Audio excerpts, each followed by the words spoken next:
Régis Maillot, je sens que vous trépignez. Oui, je trépigne, Anne Romanoff. Ah oui. J'ai décidé, les amis, de vous parler d'un sujet qui passionne les Français, les élections régionales. C'est fou, hein. C'est vrai, on n'avait pas senti un tel engouement populaire pour une élection depuis, je sais pas, les cantonales partielles de 97, de 1897.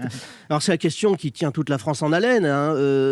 Les élections régionales auront-elles lieu en juin 2021 ? Alors quel suspense insoutenable, hein. Moi j'ai pas été autant rongé par l'incertitude depuis hier soir. C'est la fin de l'épisode 5 de Mario Premier Regard. Est-ce que Mélina va avouer à Yannick qu'elle porte des soutifs rembourrés? Enfin bon, des trucs dingues. Enfin revenons plutôt à nos élections. Alors comme on avait les anti-vax et les pro-vax, maintenant pour les régionales, il y a deux écoles qui s'affrontent. Vous avez vu, les pro-report et les anti-report. La bataille fait rage, la bataille fait rage. À noter que certains pro-reports des régionales de 2021 étaient des farouches opposants au report des municipales 2020. Entre-temps, ils ont été élus. Alors, le maire de Nice, que tu connais, Christian Estrosi, mieux connu sur la promenade des Anglais sous le sobriquet de Chris de Nice, c'est-à-dire quand on observe son agilité à surfer sur les vagues d'opinion, Cricri, alors lui estime que les élections doivent être reportées en septembre. Pourquoi pas, hein, il n'a qu'à nous envoyer une invitation sur Outlook. Hein.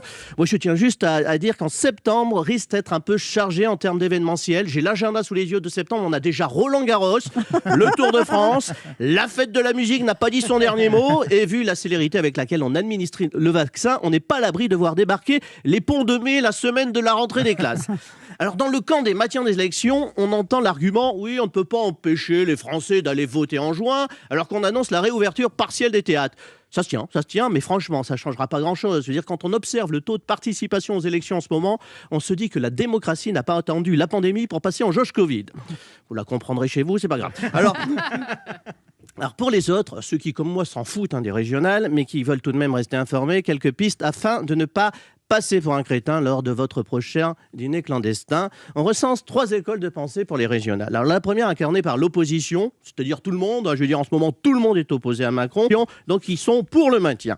La majorité, c'est-à-dire personne, si ce n'est Brigitte, Emmanuel et ce qui reste de La République En Marche, eux sont favorables au report. On les comprend les gars, quitte à se prendre une branlée, autant passer un bon été avant.